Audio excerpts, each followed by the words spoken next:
بسم اللہ الرحمن الرحیم، السلام علیکم۔ تحریک انصاف اور عمران خان کے خلاف تمام انتقامی کارروائیاں ناکام ہو گئی ہیں، لندن پلان فیل ہو گیا ہے، مائنس عمران کو بریک لگ گئی ہے اور اب طاقتور حلقے مزید اس حکومت کا بوجھ نہیں اٹھا سکیں گے۔ طاقتوروں کے عمران خان سے رابطوں کا آغاز ہو گیا ہے، بڑی خبر ہے، اس کی تفصیل آگے چل کر آپ کے سامنے رکھوں گا۔ دوسری طرف بھی کہانی ختم ہو گئی ہے، چیف جسٹس بندیال نے آج شہباز حکومت کے جن نکال دیے ہیں۔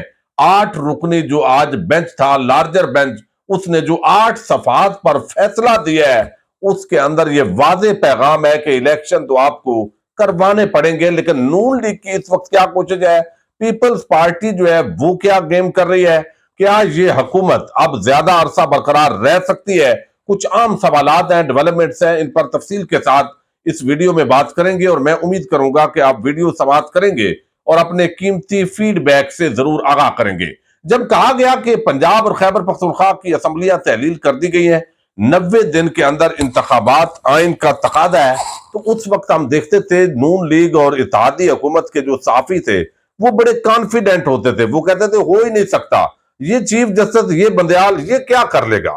تو جب دیکھا اور پتا چلا کہ اصل جو طاقت ہے وہ تو چیف جسٹس کے پاس ہے، جب آئین نے اس کو طاقت دی ہے اور آئین کے مطابق 90 دن میں الیکشن ہونا ہے، تو وہ تمام جو حربے تھے، جس طرح کی کوششیں تھی کہ نواز شریف جو ہے وہ عمرے کے نام پر سعودی عرب آئے گا، پھر آگے پاکستان منتقل ہو جائے گا اور پھر اس کو کوئی روکنے والا نہیں ہوگا، اور اس کے ساتھ ہی جو ہے وہ عمران خان سیاست سے مائنس ہوگا، نائل ہوگا، اور پھر یہاں پر صرف نون لیگ بچے گی۔ اور مریم نواز کا جو کانفیڈنس ہے وہ بتاتا ہے کہ بہت اعلیٰ لیول کی کوئی ڈیل کہیں پر ہوئی ہے، اور یقیناً جو ان کا ابھی بھی بہت سارے لوگ جو ہے وہ بڑا اعتماد کا شکار ہے، مطلب ہے زیادہ اوور کانفیڈنس ہے کہ کوئی مسئلہ ہی نہیں ہے، کیونکہ عدالتوں کو سب کو پھینک دینا ہے۔ اب اس وقت جو ساری چیزیں ایسے لگتا ہے جیسے نون لیگ تو چاہتی ہے کہ مارشل لا لگے، لیکن باقی جو پارٹیز ہیں، نون لیگ کے ساتھ فضل الرحمان بھی چاہے گا، کیونکہ اس کا بھی کباڑا نکال دیا کے پی کے صوبے سے، اس کی ساری سیاست، ساری زندگی اینٹی امریکہ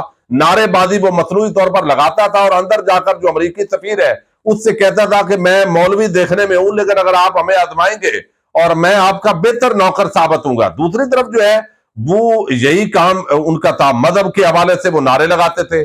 یہ ریاست مدینہ اور اس طرح کے نعروں سے جو لوگ چڑھتے ہیں، ان کو اس کی بھی تکلیف ہوتی ہے کہ فضل الرحمان اس طرح کے نعرے لگاتے تھے اور اس کے ذریعے عوام کو بے وقوف بناتے تھے، اور جب ایک کلین شیو آدمی نے یہ اس سے نعرے بھی چھین لیے تو اب کباڑا نکل گیا ہے۔ یعنی 2 مرتبہ آپ اندازہ کریں، تاریخی ریکارڈ ہے کسی بھی پارٹی کا قیام پاکستان سے لے کر آج تک کہ خیبر پختونخوا کے اندر وہ حکومت بنا سکے، اور جائے کہ اب تیسری مرتبہ بھی تحریک انصاف جیتنے جا رہی ہے۔ تو وہ جو ایک مذہبی ایلیمنٹ تھا، اور سب لوگوں نے دیکھا کہ یار یہ بغیر وضع قطع مذہب نہیں ہوتا، بلکہ دیکھنا ہوتا ہے کہ ان لیٹر اینڈ اسپرٹ عمل کون کر رہا ہے، تو یہ ان کو اس کیٹاگری کے اندر ڈال دیا گیا، اور اب ان کی سیاست تو ختم ہے۔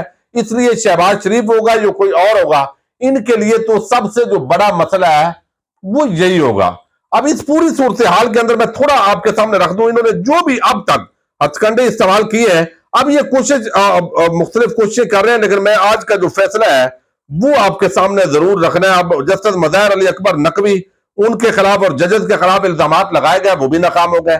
آج جو سماعت ہوئی ہے، اس سماعت کے اندر یہ بڑا عام سوال ہے جو میں تھوڑا آپ کے سامنے رکھوں۔ اب کیا تھا کہ چیف جسٹس کے پر کاٹو اور اپیل کا حق دیا جائے، اور یہ سارے بغیر بڑے دل ربا قسم کے جو نعرے ہیں وہ لگائے گئے، لیکن یہ نعرے جو ہے یہ ناکام ہو گئے، چونکہ اب میں آپ کو بتاتا ہوں وہ جو 8 رکنی بینچ سے یہ لڑ رہے تھے، ایک بل آ رہا ہے اسمبلی کے اندر، آپ کو علم ہے، اس کے اندر اپیل کا حق دینا ہے، اور پھر جو ہے وہ سپریم کورٹ کے چیف جسٹس جو ہے اس کے جن نکالنے ہیں۔ لیکن آج جو عبوری سٹے آرڈر دے دیا گیا ہے اور کہا گیا کہ عدلیہ میں مداخلت بالکل نامنظور ہے، آپ کی اتنی طاقت نہیں ہے، آپ کوئی فل یا تو آئین کے اندر ترمیم کریں، آپ اتنی آپ کے پاس تعداد نہیں ہے، 228 ارکان چاہیے، وہ ہے نہیں۔ تو یہ ذرا پہلے میں آپ کے سامنے رکھ دوں، اس کے اندر کہا گیا ہے کہ supreme court practice and procedure act کے خلاف درخواستوں کی آج کی سماعت کا حکم نامہ 8 صفحات پر مشتمل ہے، جسے چیف جسٹس پاکستان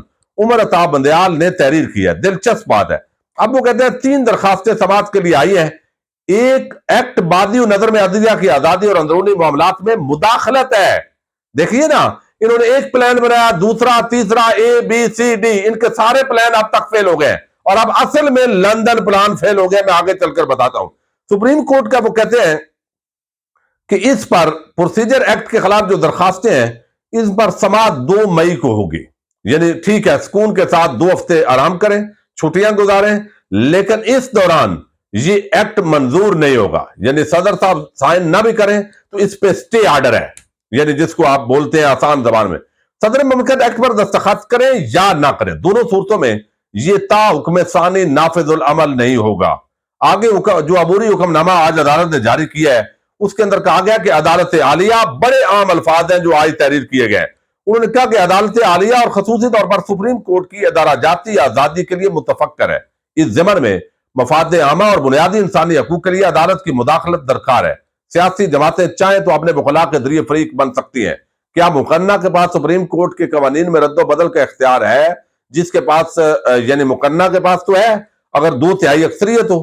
لیکن یہ کہا گیا، جو سوالات اٹھائے گئے، انہوں نے کہا کہ جس کے پاس قانون ریگولیٹ کرنے کی طاقت ہو وہ اس کو تباہ کرنے کی بھی طاقت رکھتا ہے. موجودہ کیس میں عدلیہ کی آزادی کی تباہی کا خدشہ ہے. یعنی عدلیہ کی آزادی کی تباہی یہ حکومت کرنے جا رہی ہے. یہ آج اس آرڈر کے اندر لکھا گیا ہے. واضح ہونا ضروری ہے. وہ کہتے ہیں مقننہ کے پاس سے سپریم کورٹ کے قوانین میں رد و بدل کا کیا اختیار ہے. واضح ہونا ضروری ہے کہ پارلیمنٹ آرٹیکل 191 میں اختیارات میں رد و بدل کا اختیار رکھتی ہے یا نہیں.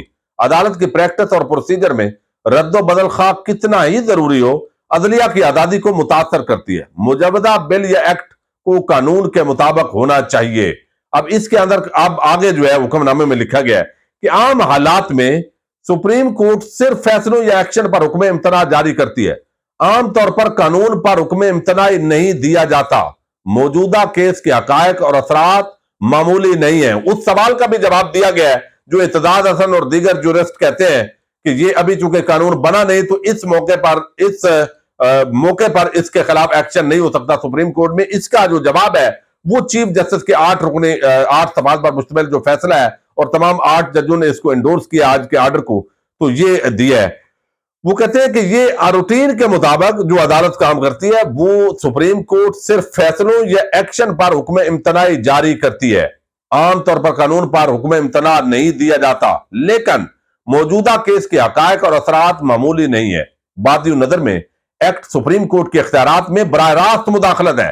عدلیہ کی آزادی میں براہ راست مداخلت کی اجازت نہیں دی جا سکتی. احتیاط کے طور پر عدالت کو حکم جاری کرنے کی ضرورت ہے. لہذا وہ کہتے ہیں یہ تو گیمر ہے، یہ کچھ بھی کر دیں گے اس کے بعد، ابھی ان کو روکنا ضروری ہے. یہ بے لگام ہو چکے ہیں.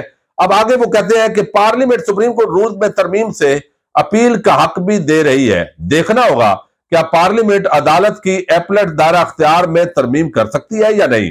فیڈرل لیجسلیٹو لسٹ کی انٹری 55 سپریم کورٹ کو پارلیمنٹ کے دائرہ اختیار سے باہر قرار دیتی ہے. اب اس کے اندر وہ کہتے ہیں کہ دائرہ کار کو اگر بڑھانا ہے تو پارلیمنٹ جو ہے وہ بڑھا سکتی ہے، لیکن آئین پارلیمنٹ کو سپریم کورٹ کے ایپلیٹ دائرہ اختیار کو بڑھانے کی اجازت نہیں دیتا. تو سادہ معاملہ یہ ہے کہ عدالت نے کہا ہے بھائی یہ جو آپ تھوڑے بہت 45 لوگوں کے ساتھ آپ قانون پاس کر رہے ہو اس کی کوئی ویلیو نہیں ہے.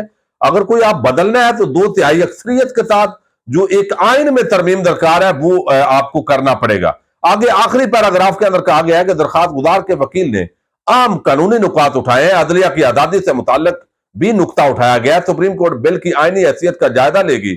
تحریک انصاف کا لیگ حکومتی اتحادی جماعتوں کو نوٹس جاری کر دیے. اس کے علاوہ جو ہے وہ attorney general Pakistan bar council, supreme court bar ایسوسی ایشن اور دیگر فریقین کو بھی نوٹس کر رہے ہیں. لہذا 2 مئی تک تو اس پر سٹے ہے. بس جیسے ہے ویسے خاموش رہیں اور باقی معاملات چلتے رہیں اور اس کے بعد تمام یہاں پہ تشریف لائیں. اور یہ ایک کھلی عدلیہ کے اندر مداخلت ہے اور اس کو ہم برداشت نہیں کر سکتے اور یہ لگ رہا ہے کہ آپ ایسا کر رہے ہیں. تو یہ جو جن تھے شہباز حکومت کے وہ نکال دیے، پر کاٹ دیے. وہ جو ایفیشنسی دی کہ ہمارے پاس جو ہے پارلیمنٹ کے اندر چونکہ پی ٹی آئی تو ہے نہیں، ان کو ہم نے داخل نہیں ہونے دینا جو ممبران ہیں، اور ہم جلدی جلدی یہ قانون پاس کر لیں گے، وہ سارا کھاتا کلوز ہو گیا ہے. اور زبردست طریقے سے یہ جو معاملہ ہے 8 صفحات کے فیصلے نے یہ گیم ڈال دی ہے. اب دوسری طرف جو ہے وہ اس وقت بڑے سنجیدہ معاملات ہیں. پیپلز پارٹی نے ایک مذاکرات کے لیے 3 رکنی کمیٹی بنائی ہے. یہ اس کے اندر یوسف رضا گیلانی صاحب ہیں، قمر زمان قاہرہ ہیں، ایک اور شخصیت اس وقت میرے ذہن میں نہیں آ رہا. تو یہ 3 رکنی جو کمیٹی بنائی گئی ہے، اس کا مقصد بیسیکلی مذاکرات کا ماحول فراہم کرنا ہے. یعنی اس کے اندر پی ٹی آئی والے بھی اور نون لیگ والے بھی آ کر بیٹھ سکیں.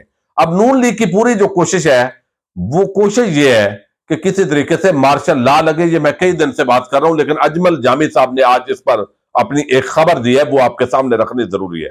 اب اس کے اندر جو تاثر ملتا ہے وہ بتاتے ہیں کہ، اور جو ذرائع ہیں وہ بھی چونکہ بتا رہے ہیں، اب تو اسٹیبلشمنٹ بھی بند گلی میں داخل ہے. یعنی عمران خان کے ساتھ عوام کھڑی ہے، آئین کھڑا ہے، سپریم کورٹ کے فیصلے کھڑے ہیں. ایک اس وقت جو ہے وہ مقبولیت کی وہ معراج پر ہے، تو لہذا اور بھی اگر آپ گھسیٹ کر 5-6 مہینے لے جائیں گے تو وہ اور گھسیٹ لے گا. آپ اگر نیل بھی کر دیں گے پھر بھی مخالف الیکشن نہیں جیت سکیں گے، وہ ہاریں گے. اور پاکستان کی تباہی اور بربادی کا جو میڈل 1 سال کا آپ اسٹیبلشمنٹ اور اس حکومت کے گلے میں پڑ گیا ہے، تو اب یہ گھنٹی تو اتارنی ہے. یہ پروجیکٹ جیسے بھی پی ڈی ایم کا شروع کیا گیا ہے، اس کو اختتام تک تو پہنچانا ہے. تو اب اس سارے معاملے کے اندر کیا اسٹیبلشمنٹ پاکستان کے شہریوں سے لڑتی رہے گی صرف نون لیگ کی خاطر، مریم نواز کو اقتدار دلانے کے لیے، نواز شریف کو پاکستان واپس لانے کے لیے؟ اب لندن پلان جس نے بھی بنایا، جیسے بھی بنا، اور اس کے اندر بظاہر واضح ہے کہ یہ کمٹمنٹ تھی کہ عمران خان مائنس ہوگا سیاست سے، اس کو نہیں آنے دیا جائے گا. یہ عمران خان اس کا اظہار کر چکے ہیں، اور نواز شریف واپس آئے گا. اور ماشاءاللہ ملک تو آپ کے باپ دادا کی جاگیر ہے، اور باقی تو آپ کا پورا ملک یہ رعایا ہے. لیکن عوام نے زرداری اور شریف مافیا کو ریجیکٹ کر دیا ہے، اور عوام سے اتنے ڈر رہے ہیں کہ سپریم کورٹ کے فیصلے اور آئین کے واضح جو ہے وہ آرٹیکل کے باوجود یہ الیکشن سے بھاگ رہے ہیں.